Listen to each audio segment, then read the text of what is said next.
Good morning dear student. आज हम लोग एक्सरसाइज ट्रायंगल की 6.4 लगाने वाले हैं। इससे पहले लगाने से पहले मैंने आपको कुछ थ्योरम्स बताई थी कि दो करस्पॉन्डिंग ट्रायंगल्स के एरिया का जो रेशियो होता है वो उनकी करस्पॉन्डिंग साइड्स के स्क्वायर के इक्वल होता है। बस उसी से हमें ये एक्सरसाइज लगानी है। देखिए पहला क्वेश्चन क्या कह रहा है। क्वेश्चन नंबर वन हमसे कह रहा है if triangle A B C and triangle, देखो ज़रा, triangle A B C is similar triangle D E F. अगर ये दो ट्राइंगल सिमिलर हैं तो वो कह रहा है एंड देयर एरिया ऑफ, तो इनके एरिया A1 कितना है 64 सेंटीमीटर स्क्वायर और A2 जो दिया गया वो दिया गया 121 सेंटीमीटर स्क्वायर।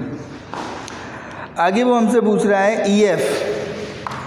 बेटा EF जो है वो यहाँ दी गई है 15.4 सेंटीमीटर, देन BC निकालनी है। देखिए जरा, we know very well A1 upon A2 is equals to, देखना जरा, A1 ये EF, ठीक है, A1 upon A2 is equals to, A1 मतलब ट्राइंगल ABC, ट्राइंगल ABC की साइड हमने यहाँ BC लिखी और इसकी साइड हमने यहाँ EF लिखी, इनका स्क्वायर। बेटा इसे सॉल्व करेंगे तो ये कितना आ जाएगा, A1 है 64, A2 है 121 is equals to BC upon EF की वैल्यू रख दो, कितनी है 15.4। हमने यहाँ स्क्वायर रूट लगा दिया, यहाँ से स्क्वायर हटा, यहाँ स्क्वायर रूट लग गया। ये हो गया 8 upon 11 is equals to BC upon 15.4।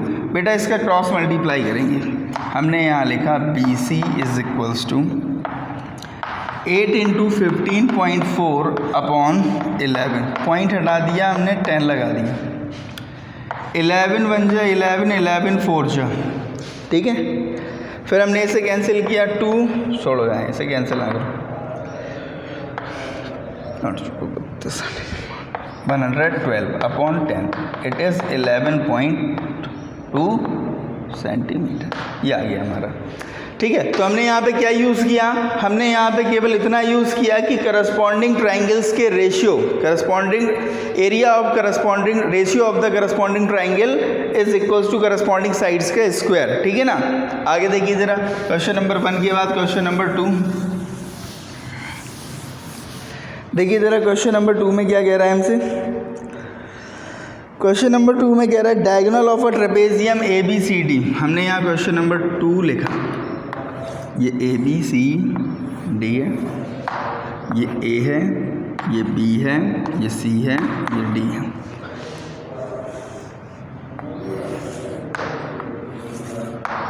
ये O है। देखिए बेटा जरा, diagonal of a trapezium ABCD, AB is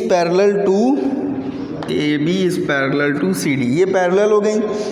intersect each other at O पे इंटरसेक्ट करा दिया, AB इक्वल टू CD, ये हमें कंडीशन दी गई है, AB equal to CD। AB equal to CD, find the ratio of the area of the triangle AOB upon area of triangle AOB upon area of triangle COD। Area of triangle AOB and area of triangle COD।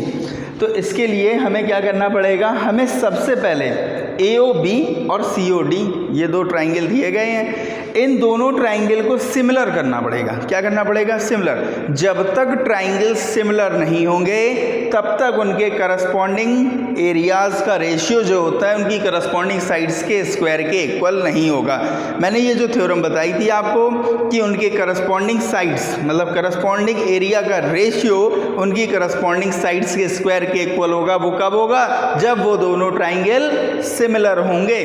तो यहाँ पे पहले हमें इन दोनों triangles के area का ratio निकालना है, तो हमें इन दोनों ट्राइंगल्स को सिमिलर प्रूफ करना होगा।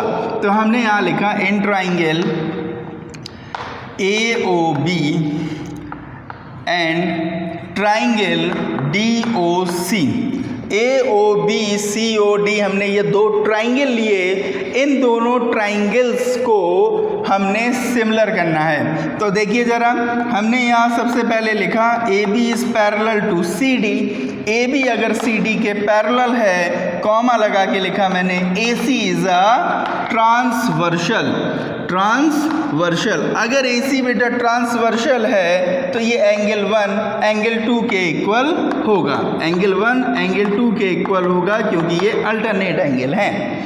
इसके बाद मैंने यहाँ लिखा angle 3 is equals to angle 4। Angle 3 is equals to angle 4, क्यों? क्योंकि ये भी अल्टरनेट एंगल होंगे। हमने यहाँ लिखा by double A criteria triangle AOB is similar triangle DOC। AOB sorry DOC नहीं COD, ट्राइंगल COD, ये दोनों ट्राइंगल सिमिलर हो गए। हमने यहाँ लगाया बाई CPST में हमने यहाँ लिखा area of triangle AOB upon area of triangle BCOD is equals to, इनकी करस्पॉन्डिंग साइड्स का स्क्वायर AB और CD ले लेते हैं, AB और CD। तो हमने यहाँ लिखा AB अपॉन CD का होल स्क्वायर, ठीक है। हम इसे अब A1 लिखे ले रहे हैं, इसे हम A2 लिखे ले रहे हैं। AB को हम क्या लिख सकते हैं 2CD upon CD it's whole square. CD से CD कट गया, यहाँ बचा A1 upon A2 is equals to, इसके जो बचा वो क्या है 2 upon 1 it's whole square. A1 upon A2 is equals to 4 upon 1, that is 4:1, ठीक है। आई बात समझ में।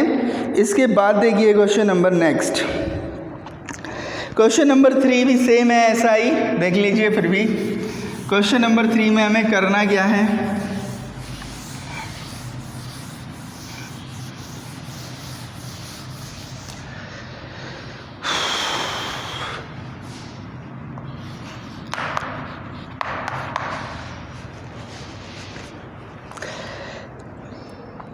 ट्राइंगल AB, देखो इन द फॉलोइंग फिगर बना लो पहले। ये बनाया figure ABCD,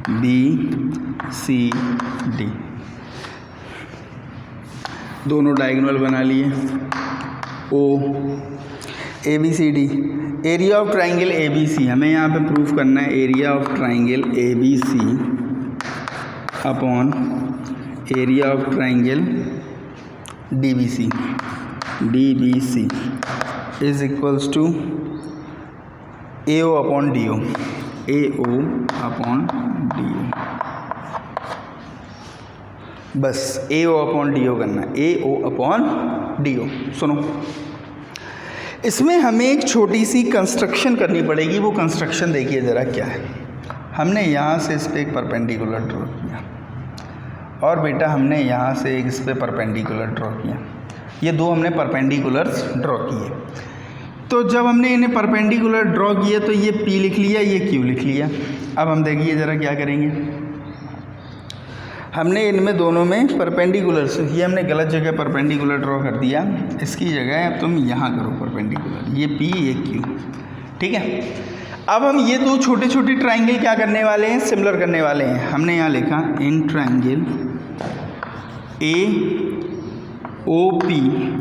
AOP and triangle CQO, AOP तो COQ। Angle O is equals to angle O, ये वर्टिकली अपोजिट एंगल वाला एंगल O है। Angle P is equals to angle Q, each 90 degree है। By double A criteria क्या हो गया, triangle AOP is similar triangle COQ। हमें इसके result से मतलब है, हमने यहाँ लिखा बाई CPST में क्या कह रहा है, CPST में कहेगा OA upon OC is equals to OA upon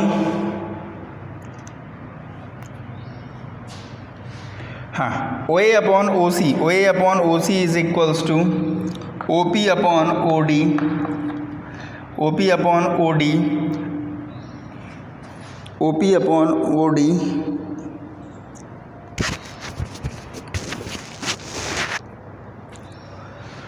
एक मिनट रुको, कुछ गलत हो गया। क्या गलत हो गया वो देखो ज़रा। APOTM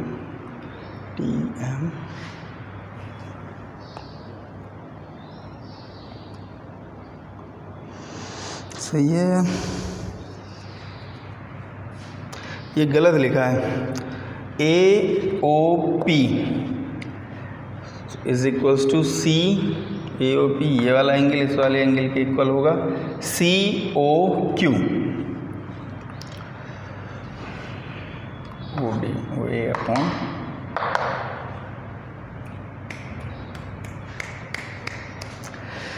देखिए ज़रा हम इसको फिर से करते हैं, थोड़ा सा फिगर नीट एंड क्लीन बना के। देखिए यहाँ पे हमने लिखा,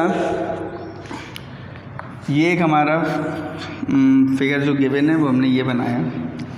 फिगर है ABCD, ABCD। हमने यहाँ से एक ये डायगोनल बनाया। जब हमने यहाँ से एक डायगोनल बनाया तो दूसरा डायगोनल हमारा ये बनेगा। हमने यहाँ से एक परपेंडिकुलर ड्रॉ किया जिसका नाम है AP। फिर दूसरा परपेंडिकुलर हमने DM लिया, AB, ये D है, ये C है। फिगर गलत बनाता है, इस वजह से वो दिक्कत दे रहा था। ये बना दीजिए बस, इसे हमने DM लिख लिया, ठीक है। अब देखिए ज़रा, हम ये दो ट्राइंगल सिमिलर करने वाले हैं। हमने यहाँ लिखा triangle APO and triangle APO लिया तो DMO क्या हो जाएगा, angle P is equals to angle M, angle O is equals to angle O। Triangle APO is congruent similar triangle DMO by CPST, by CPST क्या हो जाएगा, AP upon DM is equals to OP upon OM is equals to OA upon OD। ये हमने equation 1 suppose कर ली। अब जो triangles के ratio निकालने हैं हम उनके लिए लगाते हैं। तो हमने यहाँ लगाया एरिया ऑफ ट्राइंगल, किस किस का रेशियो पूछा है हमसे, area of triangle ABC and DBC, ABC upon area of triangle DBC। जब बेटा इनके एरिया पूछे हैं तो हमने यहाँ लगाया 1/2 base into height upon 1/2 into base into height. Base से बेस बेटा कैंसिल हो, 1/2 से 1/2 कैंसिल हो गया। बेस इसका BC है, इंटू हाइट क्या है, AP है, और नीचे वाले ट्राइंगल का भी बेस BC है और हाइट क्या है, DM है। हमने बेटा इससे इसको काट दिया। Triangle ABC upon triangle DBC, area of triangle ये इज इक्वल्स टू बेटा बच्चा AP अपॉन DM। अभी देखो ज़रा, AP अपॉन DM को हमने किसके इक्वल किया, OA अपॉन OD के। तो ये हो गया OA upon OD upon AP, that's it. इस तरीके से हमने ये क्वेश्चन नंबर 3 लगाया। क्वेश्चन नंबर 4 देखिए, if the area of two similar triangles are equal prove that they are congruent. ठीक है, देखो कितना इजी क्वेश्चन है। हमें बताना है कि अगर किसी ट्राइंगल के, देखिए ज़रा क्या बताना है, अगर किसी ट्राइंगल के एरिया इक्वल होते हैं तो उनकी करस्पॉन्डिंग साइड्स कैसी होती हैं, इक्वल होती हैं। वो कह रहा है if the area of two similar triangles are equal, area of two similar triangle. अगर हमने यहाँ लिखा, क्वेश्चन नंबर 4 है, अगर हमने लिख लिया, मान के चलो यहाँ पे triangle ABC is similar triangle PQR, ठीक है। सपोज करो हमने लिख लिया ट्राइंगल ABC जो है वो ट्राइंगल PQR के सिमिलर है। जब ये सिमिलर है तो हम यहाँ पे क्या लिख सकते हैं, हम यहाँ पे लिख सकते हैं area of triangle ABC upon area of triangle PQR is equals to, यहाँ पे हम क्या लिख सकते हैं, A B upon P Q its whole square is equals to B C upon Q R its whole square, ठीक है। B C upon Q R is equals to, यहाँ लिखा मैंने A C upon P R is whole square. अब वो हमसे कह रहा है कि अगर इनकी देखिए ज़रा, if the area of two similar triangle are equal, अगर एरिया दोनों सिमिलर ट्राइंगल का इक्वल है, क्या है, इक्वल है। हमने यहाँ लिखा area of triangle A B C is equals to area of triangle P Q R. अगर इन दोनों ट्राइंगल का एरिया इक्वल है तो इसके हिसाब से क्या हो गया, area of triangle A B C upon area of triangle P Q R, हमने इसका यहाँ ट्रांसफ़र कर दिया इज इक्वल्स टू 1। ये 1 होगा। जब ये 1 होगा तो हम यहाँ 1 रख दें। अगर यहाँ 1 रखा तो ये हो गया A B upon P Q का whole square is equals to B C upon Q R का whole square is equals to A C upon P R its whole square. एक एक करके इक्वल करो इसको, इसके इक्वल किया तो ये हो जाएगा A B upon P Q, A B upon P Q, बेटा होल स्क्वायर है, 1 का होल स्क्वायर करेंगे 1 आएगा, then A B equal P Q, comma यहाँ पे क्या आ जाएगा, B C equal Q R, comma यहाँ पे क्या आ जाएगा, A C equal P R. We know very well, जब किसी ट्राइंगल की तीनों साइड उसकी करस्पॉन्डिंग तीनों साइड्स के इक्वल हो जाती हैं, तो by S S S triangle A B C is congruent triangle P Q R. एक तरीका हो गया ये। इसके अलावा एक तरीका आप और यूज़ कर सकते थे, हम यहाँ लिखे दे रहे हैं अल्टरनेटिव तरीका क्या है, अल्टरनेटिव तरीका ये दिया गया है, हम केवल एक लाइन में क्वेश्चन सॉल्व कर सकते थे, area of triangle A B C is equals to area of triangle P Q R. अगर दोनों ट्राइंगल के एरिया इक्वल दिए गए हैं तो दे आर कॉन्ग्रुएंट, क्योंकि हमने लास्ट ईयर कॉन्ग्रुएंसी में पढ़ा था कि अगर कोई दो ट्राइंगल कॉन्ग्रुएंट होते हैं देन उनके एरिया कैसे होते हैं, इक्वल। तो जब उनके एरिया इक्वल होंगे तो वो ट्राइंगल कैसे होंगे, कॉन्ग्रुएंट। हम यहाँ पे लिखेंगे area of triangle A B C is equals to area of triangle P Q R. So triangle A B C is congruent triangle P Q R. ठीक है, आज के लिए बस इतना ही रखते हैं, कल फिर पढ़ाएंगे next. Thank you so much.